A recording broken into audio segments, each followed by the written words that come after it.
So why I made myself intentionally broke. So imagine I had about 13 grand or 12 grand to my name, yeah? And I bought something, purchased something, and I left myself with £500, yeah? And I done it because I wanted to get rid of my money, yeah? I didn't want to have that 12 or 13 grand anymore, yeah? Left myself with £500. Now you think to yourself, why would you do that, Jay? Yeah? Like, that's stupid, yeah? There's always method to my madness, yeah? So 2016 November, I started looking for a house, yeah? And eventually I found one, and then I completed in the end of January, I think the 2nd of February technically I completed. So I owned the property in Northampton on the 2nd of February 2017, yeah? And right back then I was self-employed, yeah? So I wasn't working for no one, had my little vending machine business, making a bit of money from that, and then I was a self-employed electrician, yeah? So I was able to get by and break even. Plus, you know, I was a free man, I was able to do what I want, yeah? Wake up whatever time I want, ride my motorbike, do this, do that. I was having fun, yeah? I was having a life of freedom, yeah? But in September of 2017, I looked at my money and I thought to myself, well, every month I'm pretty much breaking even. And there was a point where I wasn't even breaking even. There was a point where I had to use my savings to, you know, pay for all my bills and stuff. Because some weeks I didn't do no work, and when I did, I wasn't making much money from it. So I looked at my money and I thought to myself, I can only live this high life, because my outgoings were about £1,000 a month. I can only live this high life for another 12 months. Yeah? That's all well and good, but what am I gonna have to show for it? Nothing. So what did I do? I thought to myself, all right, cool. I need to invest my money into something that I can eventually get back, whether it's now or never. Yeah, but I need to get rid of my money because I need to put myself in a position where I have to get a job, because I was getting lazy.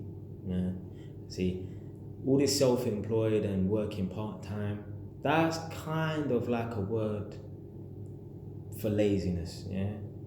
Because people who work part-time and that are saying, oh yeah, I just want to work whenever I want, yeah?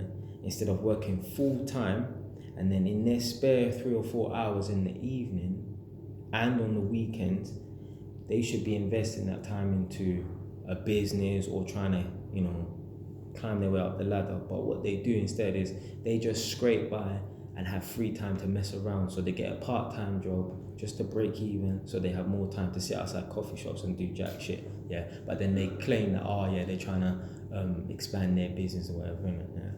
But I was getting lazy, and I thought to myself, the only way I'm gonna get off my backside is if I force myself, if I put myself in a position where I need money, yeah? Because the money weren't coming to me, yeah? I weren't getting the work. I was going out there trying to canvas, but you can all give out flyers and advertisements and advertisements all you want, yeah? But you need to be getting some work in so you can make some money.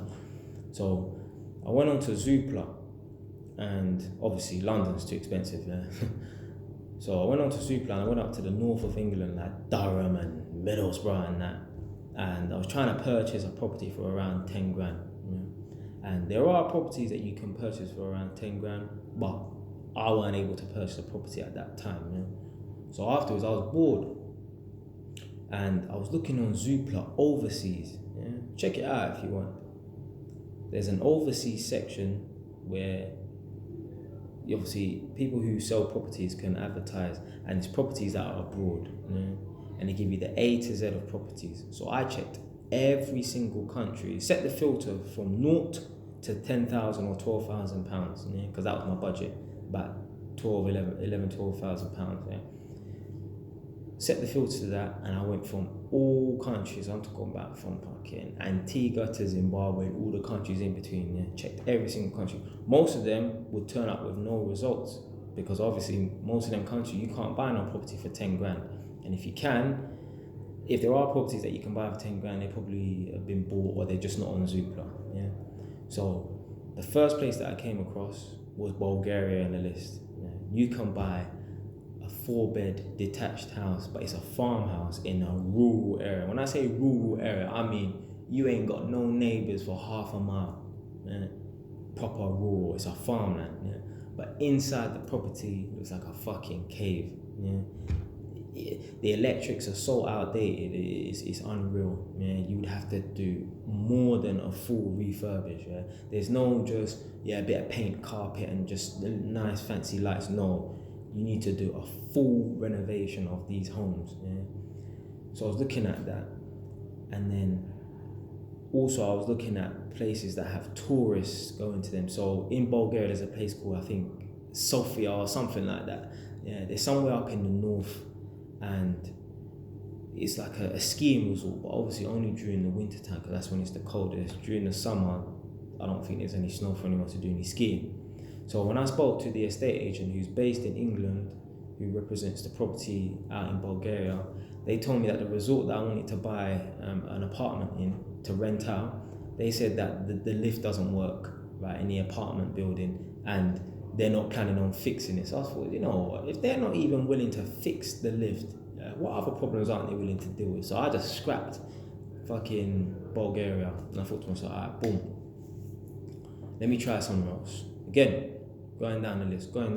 The next place was Egypt. So I stopped for a minute. Yeah. Egypt, go and check it now if you want. You can buy a place for 6-7 grand. And I called up an estate agent that's based over in the UK in Manchester, and they basically spoke to me, and I said to them, look, I'm looking to buy a place, blah blah blah. And basically they was building up some new apartments in this resort place in Hurghada, which is near the Red Sea in Egypt. Now, bearing in mind, I've never been to Egypt before. Yeah? Never even been to Africa, innit? Yeah. But anyway, fast forward, man bought the property, innit? Yeah. Now, at first, obviously, I was paranoid, thinking to myself, like, bro, I don't know these people. I ain't been to Egypt. What the fuck am I doing buying a property? But man took a risk, took a gamble, and I bought the property. Obviously, I've done a bit of background research as well. What I did was I went on to the estate agency's Facebook page, and I've seen that they got a list of customers, you know, people who are in the process of buying and who have bought. And I contacted about 20 of them. Some didn't respond, most did respond. Just asked them simple questions. Did you use this estate agent? What was the service like at your property? Have you been to see a property? Who's your conveyancing solicitor? And everything tallied up and everything seemed legit to me. So I went ahead with it. And yeah, I bought the property. So I started my search in September. I think I might have finally made purchase in, I think, December, because I remember that's when I was down to about £500, and that's when I had to get a job. Yeah, you can't live on £500. Yeah, my bills are £1,000, so you know I'd have been out of money within the next month. Yeah? And that's what I had to do. I had to put myself in a position where I was hungry. Yeah? That's basically like throwing yourself in the deep end, and that's the best way, man. All this comfort zone, because my problem was I was living too comfortably. Yeah? I was living too comfortable. You know, waking up, doing what I want, breaking even, all that kind of bullshit. Yeah, that's all fun, but I'm not making no progression. Yeah? The only way I can make progression is if I put myself in a position where I need to be hungry. Yeah? I can't go into debt, so I'm gonna do something about it. Because if I had that 12 grand, I would not have got a job. No way. I wouldn't need to. I'm breaking even. Why am I getting a job? Why am I gonna work for someone else? Nah, I had my mentality. Obviously, I was always driven and ambitious, but there's times when you get a bit lazy, and I was lazy, and I was fooling myself, thinking like, yeah, I've got free time to do what I want. But really and truly, I weren't doing what I needed to. I was messing around, flipping, waking up late, riding my motorbike, doing unproductive things in my spare time. Nah, you do that nonsense when you finished your work for the day and you've grinded and you made money. Then, do that little foolishness after work at worst. Yeah? But not during the day. During the day, you should be waking up at 6, 7 o'clock, whatever, getting ready, going out, making your money for the day, and then, coming back and then maybe doing little foolishness. But you can't be doing foolishness during the day. You will never be successful. Yeah? So I had to put myself in a position where I was proper hungry. And right now, it's like the 31st of December, I still ain't been out to Egypt because man's been at work for like 4 months straight. So I ain't had the time to go out there. But eventually I will. And the apartment's finished.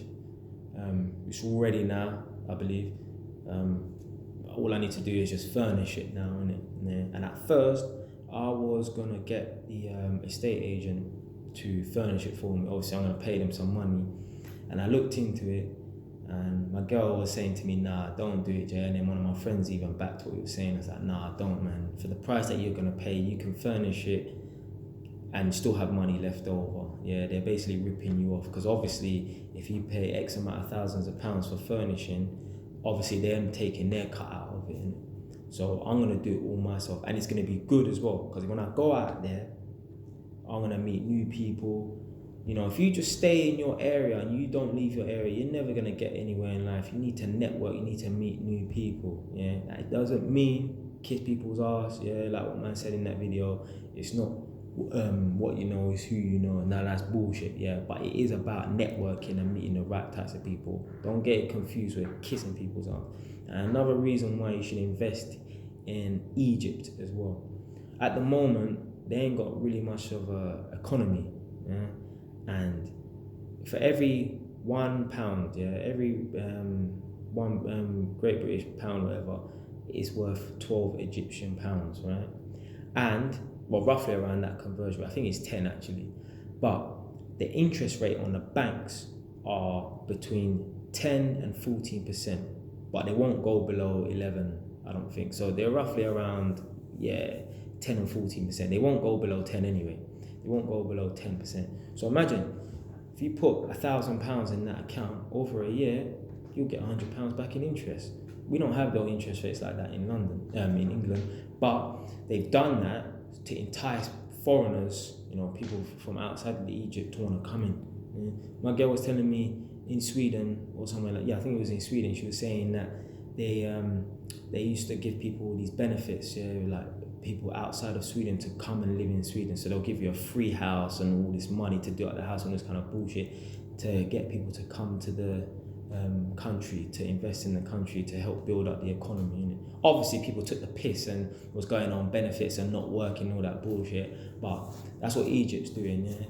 Not the benefits thing, I don't know about that. But what I'm saying is they've got good interest rates so that people will put money into their banks. So if I put 10 bags, £10,000 for you non-road people, if I put £10,000 into that account, I'll get 10% interest. So I'll get £1,000 back. Yeah. I don't mind putting 10 grand into an account out there. But before I do that, I need to go out there and obviously sign all the papers for their property, open up a bank account. Because you can't just go out there and open up a bank account. You need a good reason to, i.e. you're working out there or you've got an investment. Yeah. So that Egyptian move was definitely a good thing. Obviously, at first, I was gonna get the estate agent also to manage the property when I'm not, because I'm not gonna be there. I'm based in the UK, innit? Yeah. But what I'm gonna do is I'm gonna do Airbnb, and obviously I'm gonna go into more detail. I'm gonna run it, but basically I'm not gonna have any keys. I'm just gonna have it's a door lock that has a combination code, and I can change it from the UK. So, for example, if the combination code is 1234. When the guests leave, then I can change it to 4321 or something like that. So yeah, that's how I'm gonna run the thing. But when I go out there, I'm gonna make a vlog. So you're not gonna be watching me go out there eventually when I get my ass out there. And obviously I'm gonna show you how I'm gonna furnish the property and how I'm gonna run it in a car. This is gonna be a new experience for me as well. Never done anything abroad before. So yeah. Most people, they go abroad just for holiday and stuff like that to have fun. JY is a total different man out here, innit? Man go abroad to do business. I ain't on all of this. There's certain people, they just want to go to countries to say they've been there and travel and take pictures on Instagram. Nah, bro. When I go out to a different country, I'm doing a vlog to show people how to do business out in another country. Yeah? I don't mind making the mistakes because you lot can learn from it. Yeah? I've learned from other people's mistakes so people can learn from my mistakes. Because obviously, I'm expecting to make mistakes out there, which I don't mind. I don't mind failing, yeah? Failing is a good thing. Failing means you're trying something new, yeah? To never fail means to never try something new. Stay wise.